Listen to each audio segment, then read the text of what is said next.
ya. Iya. Ada yang misalnya udah kerja, dia udah kerja di tempat yang bagus gitu, udah mapan, tapi Resign. ya resign karena untuk ikut Indonesia mengajar.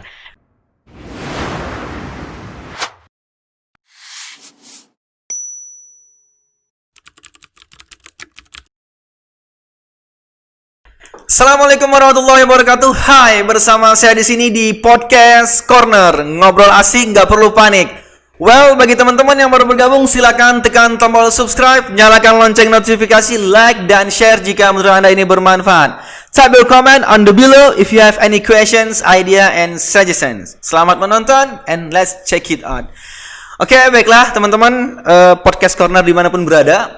Hari ini kita kedatangan tamu ya, seorang yang bermultitalenta gitu ya. Wow, don't be hyperbolic, bro. role model untuk yang milenial lah gitu ya. Oke.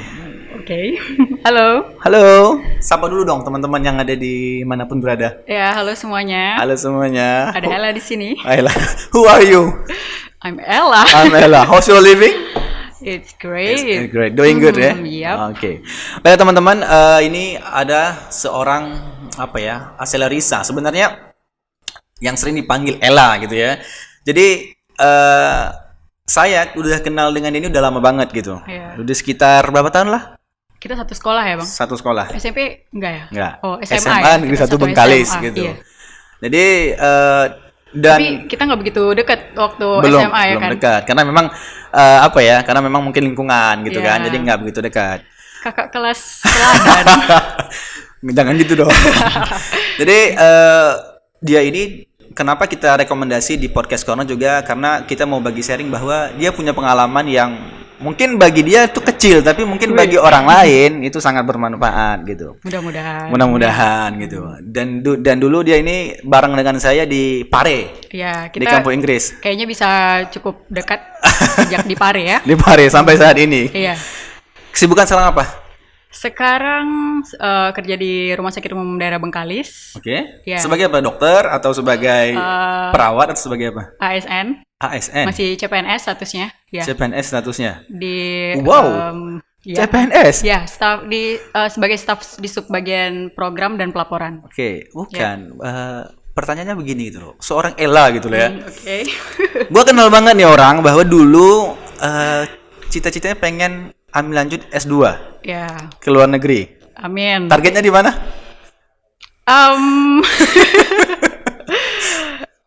Di mana ya? Okay. Di mana?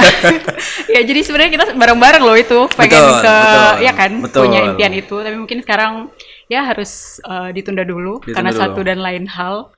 Yeah. Tapi mudah-mudahan nanti bisa tercapai. Jadi sekarang di CPNS ya, CPNS Rumah Sakit Kabupaten Bengkalis. Ya, di subbagian program dan pelaporan. Di subbagian program dan pelaporan. Jadi pertanyaan begini, kok bisa ke PNS, ke ASN? Karena kan mindset orang sekarang kan, apalagi anak muda itu di apa namanya? Dihimbau tuh ASN itu kalau mau kaya itu jangan di ASN gitu loh. Kok bisa ke ASN? Kalau mau kaya gitu ya. Oke.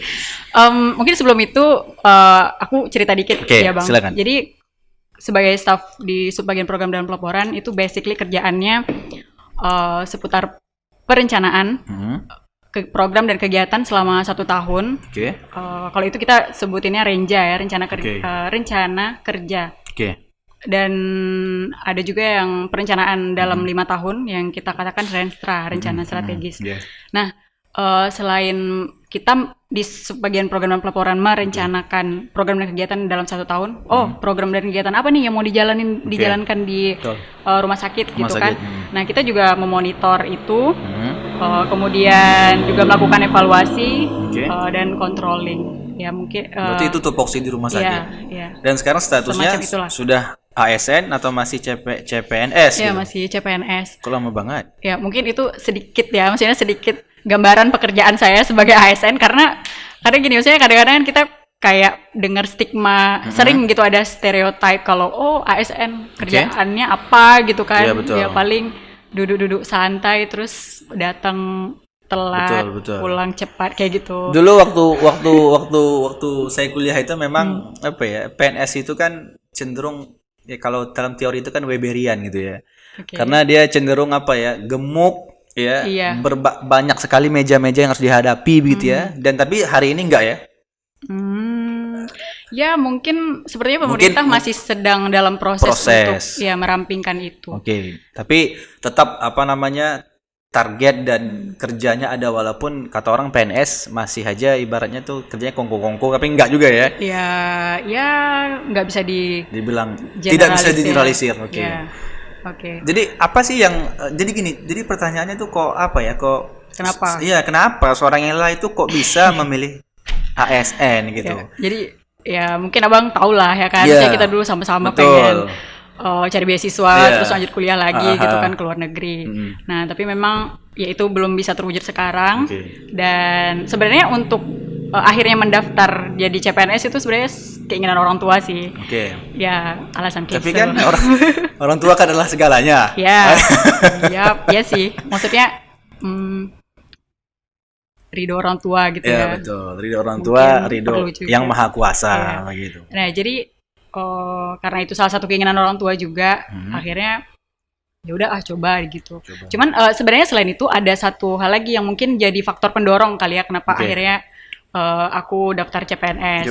Jadi dulu kan pernah tahun 2015 sampai 2016 itu setahun ikut program Indonesia Mengajar, jadi pengajar muda. Nah aku masih ingat banget itu waktu kita setelah penugasan itu kan kita ditugaskan di sana tuh setahun.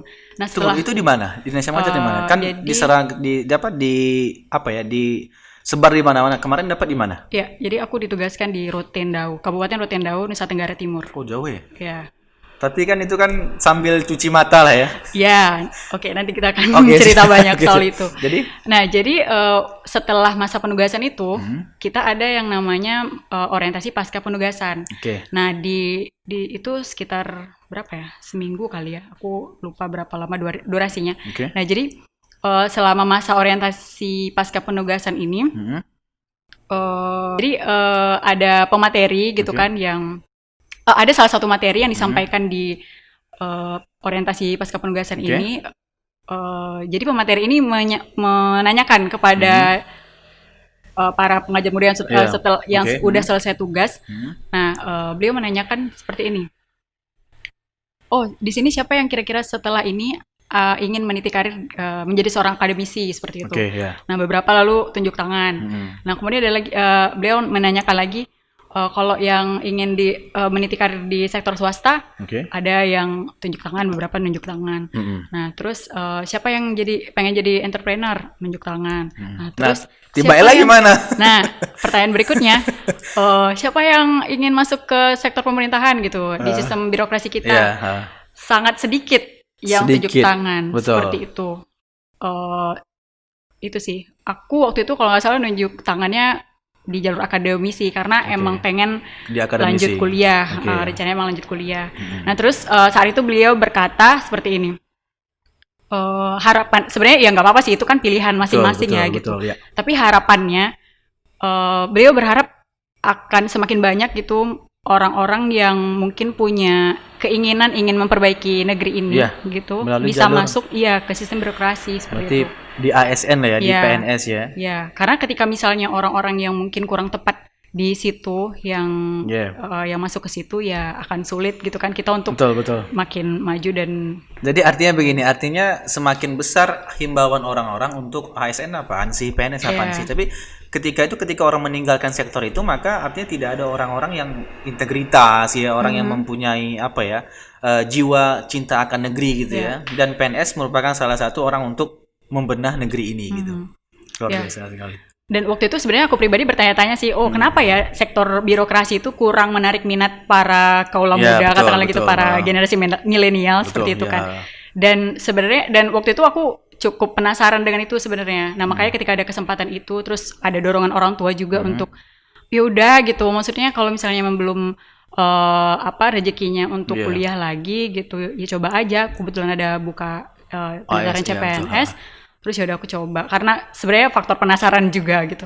Kayak pengen tahu seperti apa sih sistem birokrasi itu, maksudnya jadi PNS itu seperti apa.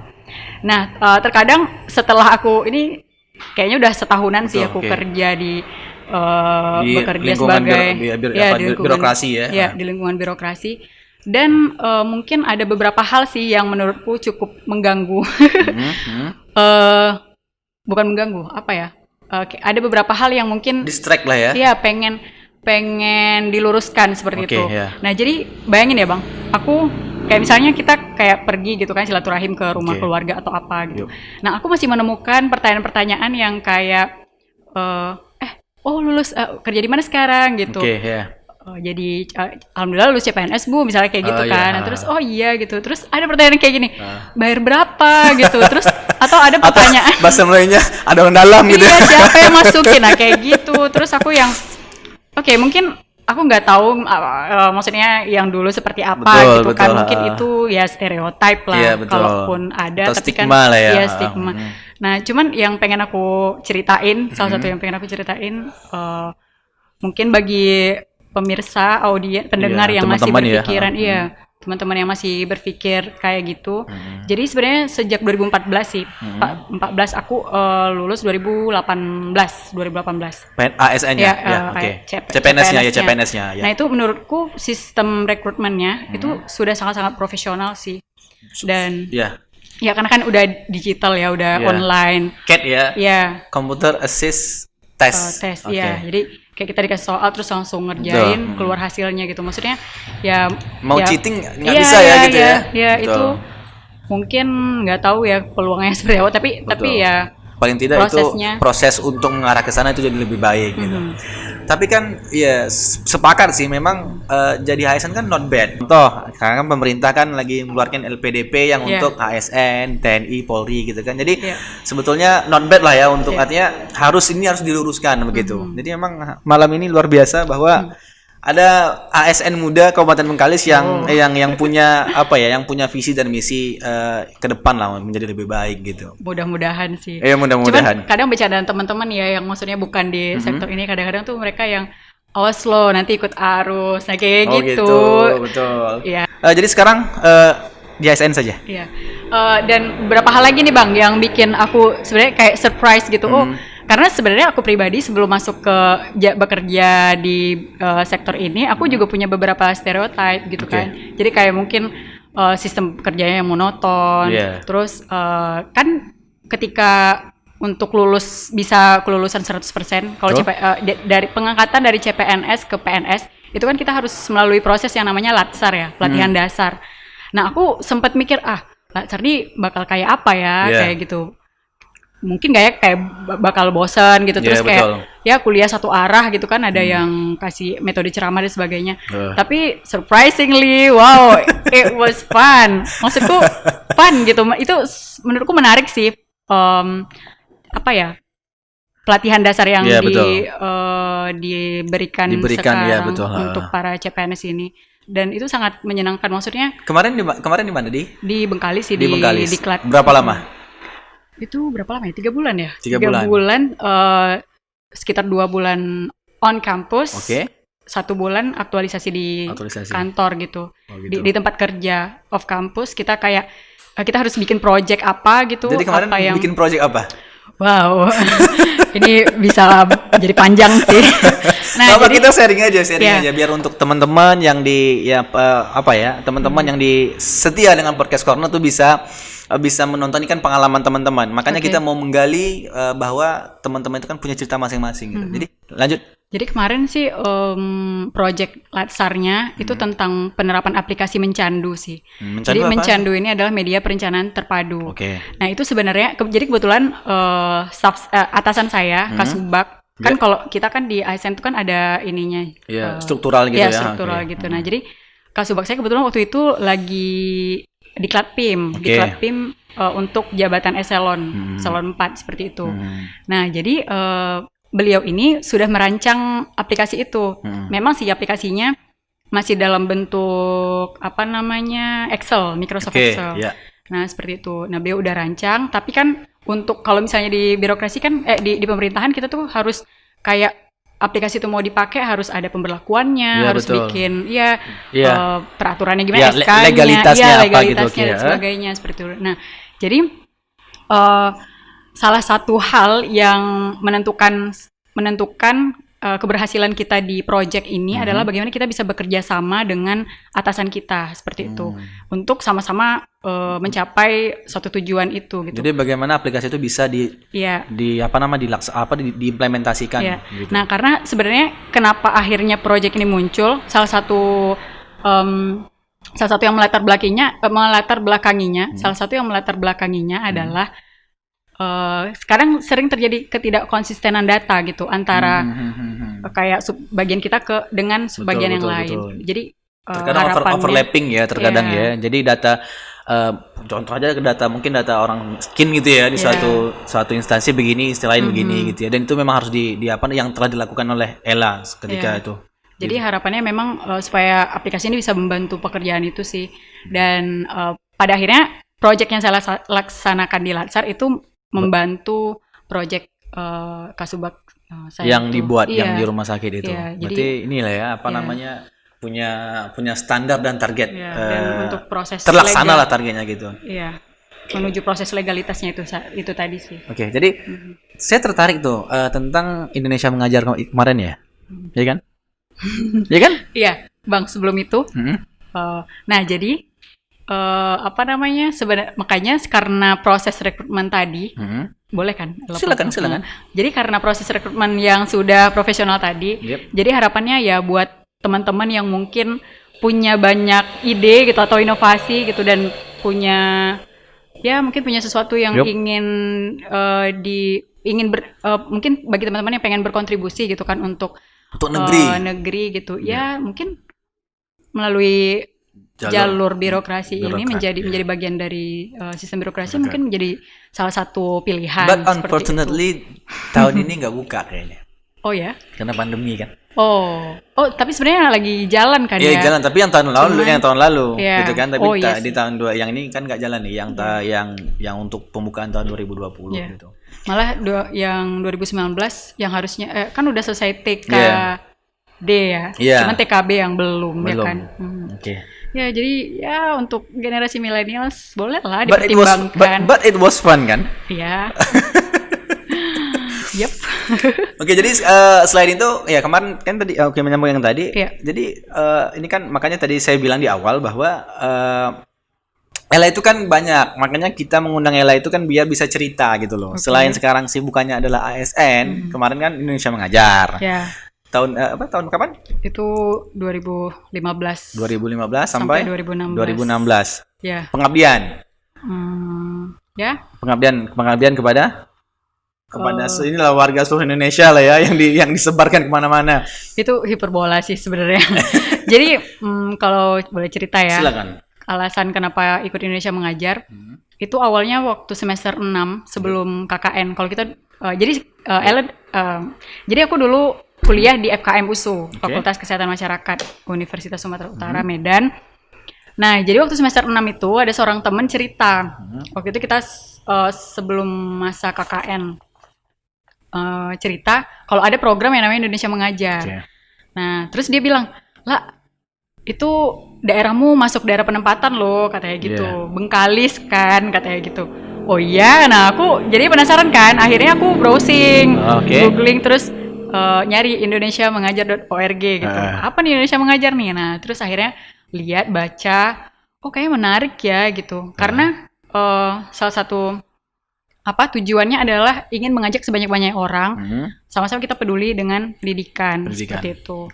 Nah, jadi konsepnya menarik sih menurutku dan sebenarnya ada banyak program Indonesia Mengajar itu. Nah, salah satunya itu pengiriman pengajar muda selama setahun di daerah penempatan.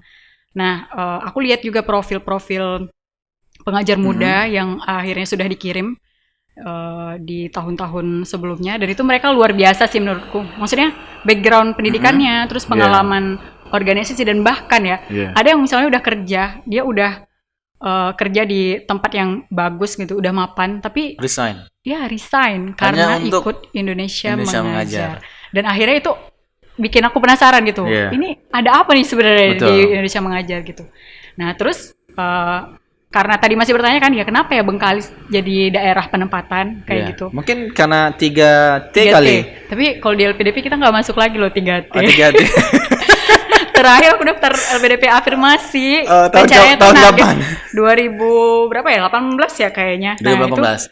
itu pengen milih yang afirmasi kan. Tapi ternyata Bengkalis tuh nggak masuk. Daerah afirmasi lagi. Tapi kan sekarang kan bisa jalur dari ASN. Iya. Iya, kan lebih gampang. Waduh, kebacan ya. IELTS-nya kan lebih rendah gitu kan? Oh ya. Kayaknya IELTS lebih rendah kayaknya. Oke. Jadi kemarin juga saya lihat jadi lebih rendah dibandingkan yang reguler gitu. Ya, tapi tetap aja syarat mau masuk kampusnya Ya, kan betul, tetap betul, harus betul. harus. Tujuannya gitu kemana kan. sih memangnya? Ya, mudah-mudahan ya. Kemana? Aduh, gak usah dibilang Oh ya gitu ya, oke. Biar seru, nanti aja. Oke, biar surprise ya. Iya, biar surprise. Jadi setelah apa nama? Jadi Nanti aja tunggu keterima ya kan. mudah-mudahan kita doakan ya. Tolong semua kru yang podcast corner tolong doain ini nih. Amin. Asal Arisa biar bisa ini keterima ke depan gitu. Jadi setelah di Indonesia Mengajar, Ya. kayak Ella juga punya ini ya, punya di bidang lain gitu. Ya. Nah, sebelum itu ya, Bang. Tadi di Indonesia Mengajar, tadi kan karena penasaran juga kenapa sih Bengkalis jadi daerah penempatan. Nah, ternyata emang sasarannya itu pulau-pulau terluar seperti itu. Dan menurutku sih kayaknya sih tim Indonesia Mengajar udah lakukan riset sih sebelumnya. Jadi kayak kira-kira apa sih daerah mana sih yang membutuhkan yang layak ya. Yang layak untuk dikirimkan pengajar muda ke daerah itu. Nah, kalau misalnya dari misi Indonesia Mengajar sendiri itu sebenarnya ada beberapa misi ya. Yang pertama itu mengisi kekosongan guru di daerah, karena kan kita tahu ya, maksudnya kayak di daerah-daerah banyak sekali sekolah-sekolah yang mungkin jumlah gurunya masih terbatas. Kelas 6 tapi gurunya misalnya cuma 5 seperti itu. Itu terus yang kedua. Kayak saya dulu kan kita SD kan begitu.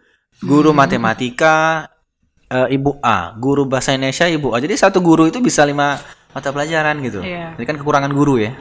Oke, next. Kekurangan guru. Nah, kemudian misi yang kedua itu jejaring pemimpin masa depan. Jadi kalau sebenarnya dibilang sih Indonesia Mengajar itu jadi 1 tahun sekolah kepemimpinan bagi pengajar mudanya.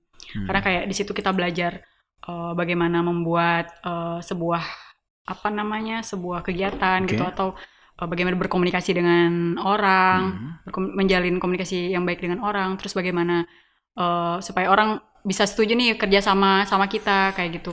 Dan sebelum kita ditempatkan di daerah penempatan itu kan ada pelatihannya gitu kan, Bang.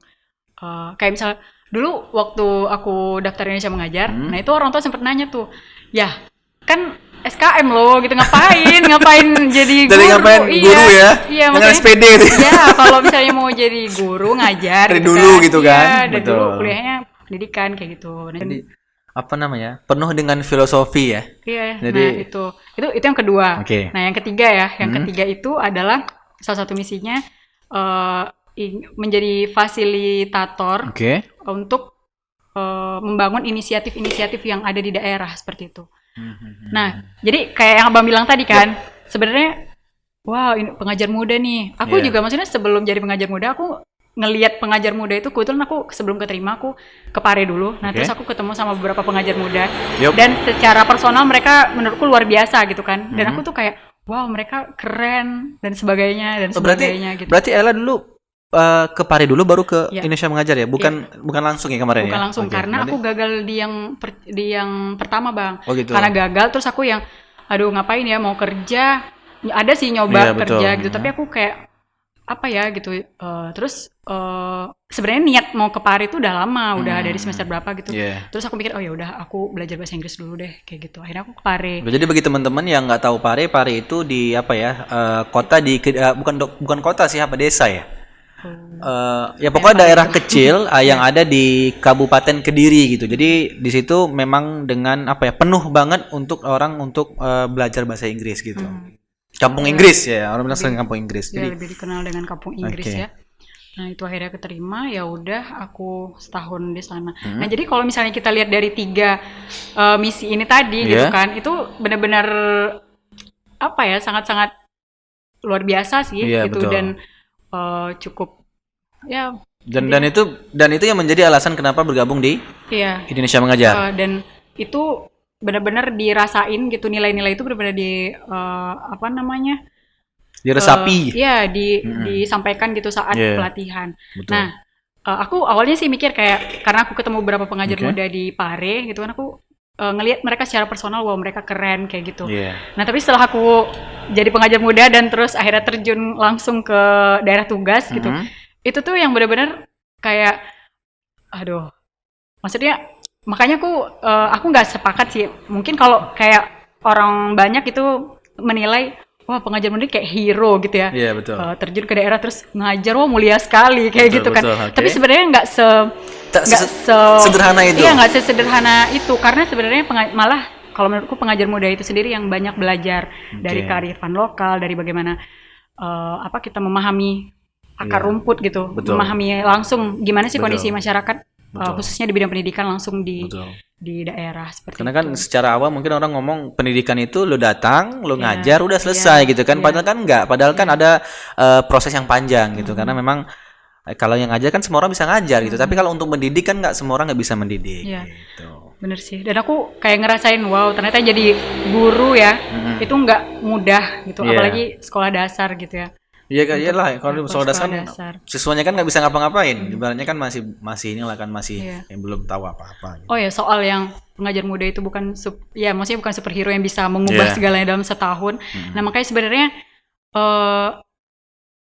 tujuan yang ingin dicapai Indonesia Mengajar itu tadi, yang pertama, yang tadi aku udah bilang gitu, gimana caranya mengajak sebanyak-banyaknya orang untuk kita terlibat gitu, kita sama-sama kontribusi nih untuk pendidikan kita bisa bikin apa kayak gitu.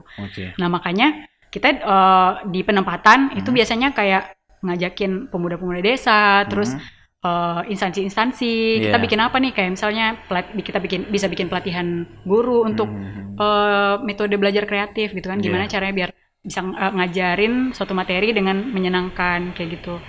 Jadi banyak lah yang bisa diambil dari Indonesia Mengajar gitu. Dan kalau misalnya untuk sesuatu perubahan yang masif ya Bang, apalagi di bidang pendidikan itu kan nggak bisa hanya satu orang gitu, nggak hanya dan continue. Dan continue, nggak bisa hanya satu orang gitu, makanya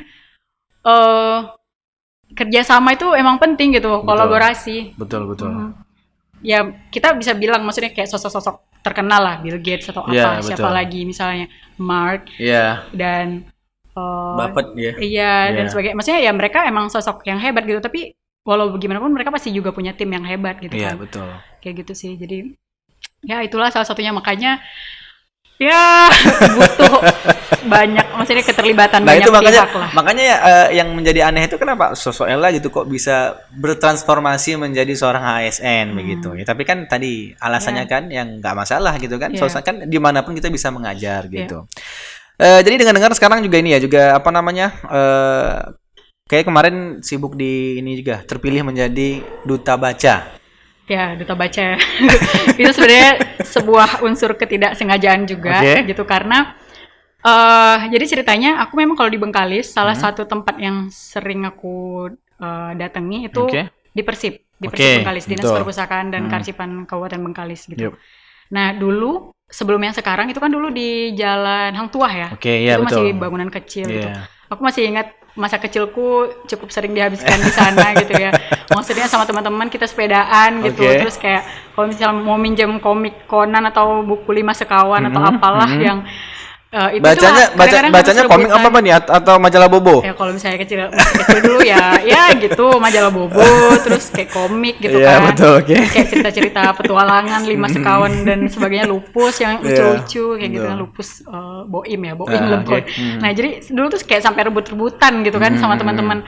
Aku duluan nih yang minjem, nah kayak gitu. Sampai akhirnya kalau Abang tahu TB Dirza, tahu nggak sih? Toko dia nggak toko sih, jadi TB Dirza tuh tempat peminjaman buku. Nah jadi sering juga ke sana. Nah terus setelah tamat SMA kan aku kuliah terus akhirnya ke Pare dan Indonesia Mengajar. Aku sempat beberapa tahun intinya nggak di Bengkalis gitu kan. Nah setelah aku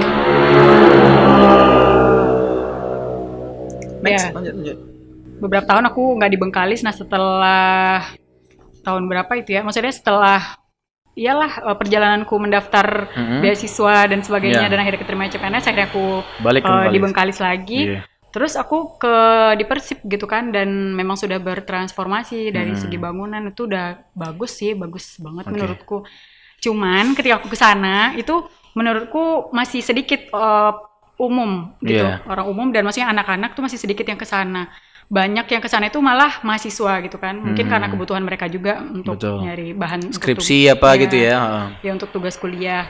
Nah, jadi satu hari ada seorang pegawai di sana. Dia kayaknya aku kenal dia sih secara personal, kenal.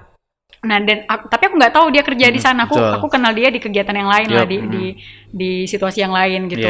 Nah, jadi rupanya dia kerja di sana dan sering ngelihat aku datang ke situ.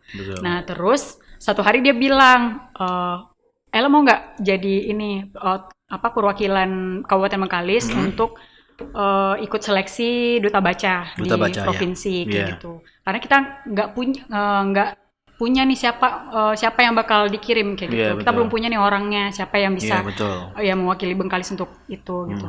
Kalau misalnya Ella bersedia, nanti saya temukan sama Kabid Pengembangan Pelayanan Perpustakaan kalau nggak salah, Bu Yana namanya. Nah, terus akhirnya aku yain kayaknya menarik nih kayak gitu. Terus ya udah aku yain, aku ketemu sama Bu Yana, kita ngobrol dan Bu Yana ini juga ASN ya di Persib. Tapi menurutku secara personal dia juga keren karena dia mau gitu gabung sama yang muda-muda gitu. Terus kita kayak saya pernah sekali di sana gitu kan. Iya kan. Nah, kayak gitu. Terus dia juga maksudnya ketika misalnya kayak dia juga nanya gitu ke teman-teman, misalnya ke apa namanya? Dia nanya ke kita, kira-kira kalian ada ide apa nih untuk pengembangan perpustakaan gitu. Sampai kita akhirnya sempat bikin kunjungan sekolah ke perpus gitu, biar anak-anak sekolah tuh juga berkunjung ke perpustakaan. Sekarang masih ada program itu? Sekarang masih sih, cuman dalam bentuk. Dan Ella masih bergabung dengan teman-teman yang ada di perpus? Nggak bisa seintens dulu ya? Nggak bisa karena memang kesibukan sekarang di rumah sakit gitu ya? Ya gitu, terus akhirnya cerita-cerita sama Bu Yana, terus yaudah Bu Yana nawarin aku kan untuk berangkat, ikut seleksinya, terus aku aku bilang dan aku ikut. Nah, terus itu kan seprovinsi ya, maksudnya semua kabupaten ngirimin perwakilan. Nah, alhamdulillahnya jadi 5 finalis sih, 5 besar finalis duta baca. Jadi nomor berapa nih serial? Aku nggak tahu sih, dia nggak gitu maksudnya dia nggak kayak diurutkan. Jadi masuk top 5 lah gitu ya? Iya, top serial. 5. Betul. Cuman yang peringkat pertamanya itu namanya Bang Wamdi. Aslinya Pekanbaru. Jadi Pekanbaru. Dari 5 ini cuman aku tuh yang orang Bengkalis, yang lainnya tuh orang Pekanbaru semuanya. Gitu. Iya. Itu prestasi loh, luar biasa. Nah, jadi cuman mungkin kesulitannya mungkin aku agak ngerasa nggak enak juga sih sebenarnya, karena jarak gitu, aku nggak begitu banyak terlibat di kegiatan mereka gitu. Karena memang kegiatan mereka lebih banyak skup provinsi. Begitu. Gitu, sedangkan kita kan jauh dari Pekanbaru ya. 4 jam bro, nunggu Roro lagi. Cuman teman-teman finalis nyemangatin sih, nggak apa-apa gitu, nggak apa-apa. Ella nggak bisa ikut kita di sini, tapi yang penting di Bengkalis tetap tetap jalan ya gitu. Itu lagi yang saya mau tanyakan dengan Ella itu, kemarin sempat nih ya kita ikut, kayak kemarin tuh ada beberapa Ella itu tergabung tuh kemarin, ada program apa gitu? Program apa Bang? Yang Ella kemana-mana gitu, yang traveling kemana gitu? Oh ya, yang aku dasarnya emang suka jalan sih, kayak cuman uangnya belum banyak aja buat bisa keliling dunia. Iya, nah jadi sebenarnya mungkin kalau jalan-jalan dari kecil sebenarnya kayak suka ke tempat baru gitu, suka ke tempat baru, ngelihat tempat baru. Dan sekarang sih aku kayak ngerasanya dengan aku bisa ke tempat baru jalan gitu kan, itu juga bisa memperlebar sudut pandang gitu. Dan mungkin jadi salah satu caraku untuk mengenali dan memahami dunia tadi gitu. Nah, jadi yang Abang maksud yang kemana? Yang kayaknya kemarin ke Korea kayaknya. Yang itu aku kemarin sempat ke Korea, tapi tepatnya ke Pulau Jeju. Pulau Jeju. Itu gimana tuh? Ya, jadi itu ikut program IFS, Intercultural Friendship Society. Basisnya mereka sih di Jogja. Nah, mereka ini sebuah organisasi yang fokus ke pengembangan pemuda dengan mengirimkan perwakilan pemuda Indonesia untuk belajar budaya gitu di negara tujuan. Negara-negara maju lah ya. Tidak negara maju. Tidak maju. Malah mereka fokusnya kebanyakan itu ngirimnya masih seputar Asia Tenggara dulu. Asia itu masih Jepang dan ya maksudnya kalau di luar Vietnam tadi kata ada Vietnam. Ya, Vietnam juga ya. juga. Jadi kalau di luar Asia Tenggara itu mereka pernah mengirimkan delegasi ke Vietnam dan Korea. Kalau Asia Tenggara sih ya ke Kamboja, Thailand, Malaysia dan sebagainya. Itu gimana cara dapatnya gimana tuh? Apakah susahkah ininya? Ini nanti menjadi apa ya? Menjadi pesan bagi teman-teman yang lain ya, terutama anak muda yang mungkin tertarik untuk ini ikut program ini gitu. Jadi apakah susah apa gimana? Cara dapatinnya gimana gitu? Nah sebenarnya kalau sekarang sih informasi terkait itu udah begitu banyak ya. Betul. Maksudnya kalau kita aktif atau ya rajin mau nyari, mau aja nyari informasi tentang itu akan sangat banyak. Kayak di Instagram aja, aku malah pertama kali nemu program ini di Instagram. Kayak gitu. Mereka ada akun official account-nya. Internship apa gitu ya? Intercultural Friendship Society gitu. Terus aku lihat programnya menarik seperti itu kan. Maksudnya kita nggak hanya cuman jalan atau apa, tapi kayak delegasinya juga diajak kayak bertani kayak gitu. Betul, terus misalnya ke sekolah-sekolah yang ada di sana. Nah akhirnya aku tertarik. Itu berapa lama kemarin? Biasanya sih semingguan. Ya semingguan. Dan kalau soal prosesnya, mungkin kalau misalnya kayak aku kuliah dulu, aku ngerasanya aku nggak tahu ya. Mungkin aku aja yang kurang aktif mencari atau gimana, tapi aku waktu kuliah agak kurang terpapar sih dengan yang seperti itu. Kalau sekarang kan kayaknya makin banyak gitu ya program-program seperti itu. Kayak kita tahu. Dan jadi gini, ternyata dulu kan kita kan ini lulusan SMA 1 dekade yang lalu gitu kan. Jadi memang karena mungkin faktor teknologi juga ya. Hari gini itu saya juga lihat bahwa banyak yang informasi beasiswa, udah itu ada yang student exchange gitu ya, dan banyak banget gitu. Memang karena hari ini kan faktor teknologi yang luar biasa memang, dan informasi itu berkembang dan ini sampai kemana-mana gitu, dan unik ya. Jadi itu pengalaman yang yang didapat di ketika ikut apa tadi program IFS Intercultural Friendship Society. Baiklah teman-teman.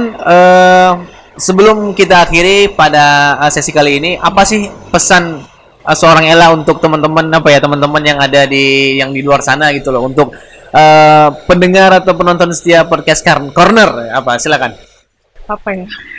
Semangat dong. Untuk semuanya. Ya semuanya dari awal sampai akhir apa?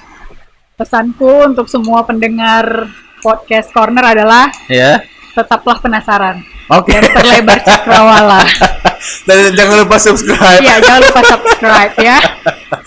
Oke. Ella, terima kasih atas kontribusinya pada hari ini, pada malam hari ini.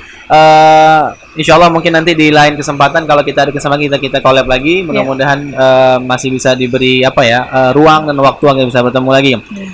Untuk teman-teman sekalian, baiklah itu tadi pemaparan atau cerita sedikit dengan Ella ya. Terima kasih loh udah diundang. Dan terima kasih juga udah jauh-jauh datang ke sini gitu kan, ke studio kami yang sederhana ini. Tak jauh doh. Oke, terima kasih semuanya. Sekali lagi saya ingatkan kepada teman-teman sekalian yang baru datang, silakan tekan tombol subscribe, nyalakan lonceng notifikasi, like dan share jika menurut Anda ini bermanfaat. Sampai jumpa di lain episode. Hasta la vista, baby.